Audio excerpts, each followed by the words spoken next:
SIF exactly है क्या? क्या ये म्यूचुअल फंड और पीएमएस के बीच का एक ब्रिज है कि आप म्यूचुअल फंड से थोड़ा ज़्यादा पैसा इन्वेस्ट करना चाहते हो, पीएमएस से कम, क्योंकि वो एक पर्टिकुलर लिमिट होती है? क्या वो ये है या कुछ और है? जी अनुज, बहुत बहुत शुक्रिया शो में बुलाने के लिए। एसआईएफ यानी स्पेशलाइज्ड इन्वेस्टमेंट फंड, ये सेबी द्वारा लॉन्च किया गया एक नया कैटेगरी तो नहीं कहूंगा, बट एक नया स्वरूप है निवेश का। New kid on the block. Basically जो निवेशक अब तक म्यूचुअल फंड में काफी अच्छी तरह से निवेश कर चुके हैं, परिपक्व हो चुके हैं इस प्रणाली से, जिनको थोड़े बड़े टिकट्स में कुछ अग्रेसिव स्वरूप में निवेश करना है, तो उनके लिए सेबी ने एक स्टेप अप दिया है।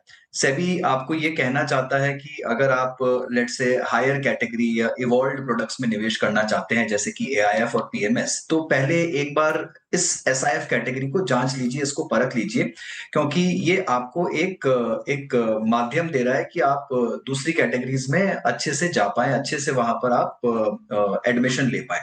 तो इसके अंदर में अनुज, सेबी ने कुछ कुछ रिलैक्सेशंस दिए हैं फंड मैनेजर्स को, तो वो थोड़ा सा अग्रेसिव स्वरूप दे सकते हैं अपने स्कीम्स को। जैसे कि जो म्यूचुअल फंड स्कीम्स होती है, वहां पर डेरिवेटिव्स का यूसेज अलाउड नहीं है एक्सेप्ट फॉर हेजिंग। यहाँ पर सेबी ने 25% तक ओपन डेरिवेटिव्स अलाउ करने की परमिशन दी है सारे ही फंड्स को। यानी वो ओपन शॉर्टिंग भी कर सकते हैं और नेकेड लॉन्ग्स तो डेफिनेटली कर ही सकते हैं। इसके अलावा भी बहुत सारे सेक्टोरल छूट्स दिए गए हैं, बहुत सारे स्टॉक स्पेसिफिक लिमिट्स को बढ़ाया गया है, डेट में भी काफी ज्यादा रेटिंग रिलैक्सेशंस दिए गए हैं। तो ओवरऑल इसे थोड़ा सा अग्रेसिव बनाने की कोशिश की गई है, बट इसे रखा गया है म्यूचुअल फंड के दायरे में ही, यानी रेगुलेशन सेबी के अंदर में ही आते हैं। बट सेबी ने ये स्पेसिफाई किया है कि जो भी fund house SIF scheme launch करता है, उन्हें एक नई ब्रांड के अंदर में इसको लॉन्च करना होगा। तो आप देखेंगे जितने भी फंड हाउसेस ने एसआईएफ स्कीम्स लॉन्च किए हैं, उन्होंने एक नए ब्रांड को इजाद किया है। तो कुछ सालों तक वो इस ब्रांड के अंदर में इसको चलाएंगे, ये बोल के कि चलिए ऑल्टिवा बाय ईडलवाइज या मैग्नम बाय एसबीआई वैसा। बट आने वाले 2-3 सालों में वो पूरी तरह से अलग हो जाएगा और एक अलग ही कैटेगरी बन जाएगी। तो ये एक नटशेल में एसआईएफ है। बिल्कुल। अच्छा, इसमें नेकेड शॉट अलाउड है बेसिकली, ये एक थोड़ा सा फर्क होगा। तो इसमें टैक्सेशन का क्या एंगल होगा और ये क्यों करना चाहिए मुझे, अगर मुझे करना है तो? जी अनुज, देखिए इसमें टैक्सेशन काफी हद तक म्यूचुअल फंड जैसा ही है।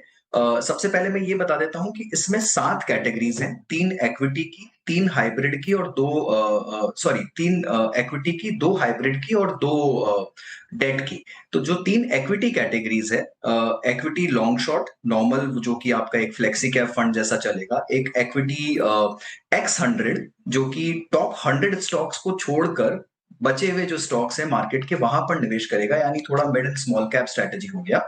और एक equity sectoral rotation long short fund, तो वहां पर आप सेक्टोरली रोटेट कर सकते हैं और थोड़ा अग्रेसिव टैक्टिकल मूवमेंट्स ले सकते हैं फंड मैनेजर। तो ये 3 इक्विटी की कैटेगरीज है।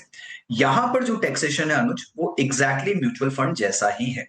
यानी 1 साल के ऊपर अगर आप होल्ड करते हैं तो 12.5% आपको long term capital gains tax लगेगा। 1.25 लाख तक की लिमिट आपको ऑलरेडी अवेलेबल है, लॉन्ग टर्म कैपिटल गेन्स वहां पर एग्जेम्प्ट होता है। और 1 साल के नीचे शॉर्ट टर्म कैपिटल गेन्स यानी 20% लगेगा। जो दूसरी कैटेगरी है हाइब्रिड, जो कि सबसे बड़ी और सबसे ज्यादा पॉपुलर कैटेगरी है, वहां पर भी आपके पास में 3 कैटेगरीज है। सॉरी माफ कीजिएगा, वहां पर आपके पास में 2 कैटेगरीज है। तो पहली कैटेगरी है आपके पास में हाइब्रिड लॉन्ग शॉर्ट, जो कि सबसे पॉपुलर कैटेगरी है। और दूसरी कैटेगरी है आपके पास में एसेट एलोकेटर लॉन्ग शॉर्ट। तो यहाँ पर जो हाइब्रिड लॉन्ग शॉर्ट कैटेगरी है अनुज, उसके अंदर में ये सारे ही फंड्स, पूरी हाइब्रिड कैटेगरी के इंटरवेल फंड्स होंगे। यानी यहाँ पर आपको डेली रिडेम्पशन और डेली परचेसेस अलाउड नहीं है। कुछ फंड्स की फ्रीक्वेंसी वीकली है, कुछ की मंथली है। तो उस तरह की अलग अलग फ्रीक्वेंसीज पे आप निवेश कर सकते हैं, अलग अलग फ्रीक्वेंसीज पे आप रिडीम कर सकते हैं। तो यहाँ पर जब आप डेली इंटरवल फंड बन जाते हैं, तो इन्हें नेसेसरली अपने आप को लिस्ट करना पड़ता है एक्सचेंज पर। और वाया लिस्टिंग जो टैक्सेशन बनता है वो है इक्विटी का ही 12.5% लॉन्ग टर्म में 1 साल के ऊपर। तो हाइब्रिड कैटेगरी का जो टैक्सेशन है वो भी 1 साल के ऊपर लॉन्ग टर्म ही लगेगा 12.5। बट सबसे इंपॉर्टेंट बात यह है कि हाइब्रिड कैटेगरी में अगर आप शॉर्ट टर्म है, यानी 1 साल के नीचे, तो आपको स्लैब रेट पे टैक्स देना पड़ेगा। यहाँ पर 20% वाला लिमिट एप्लीकेबल नहीं होता है, वो आपको पूरे स्लैब रेट पे टैक्सेशन देना पड़ेगा। एक डिस्क्लेमर, एक आध हाइब्रिड फंड ऐसे हैं इंडस्ट्री में जो कि इंटरवल फंड नहीं है, तो वहां पर जो 1 साल का लॉ है वो लागू नहीं होता। वहां पर टैक्सेशन 2 साल के ऊपर 12.5 हो जाएगा। तो थोड़ा सा कॉम्प्लेक्स है, इसमें हर स्कीम का अलग स्वरूप है, हर स्कीम का अलग तरीका है ऑपरेट करने का, तो वो निवेशकों को समझना पड़ेगा कि कौन सा स्कीम क्या बोलना चाहती है और उसमें निवेश करना क्यों फायदेमंद है उनके लिए। और तीसरी जो कैटेगरी है डेट की, वहां पर अभी तक फिलहाल कोई भी फंड लॉन्च नहीं हो पाया है, बिकॉज अपेरेंटली आप G-Secs में गवर्नमेंट बॉन्ड्स में शॉर्ट नहीं कर सकते हैं। तो शायद उसका कोई जब तक सोल्यूशन नहीं आता तब तक मुझे लगता है वहां शायद फंड लॉन्चेस नहीं होंगे।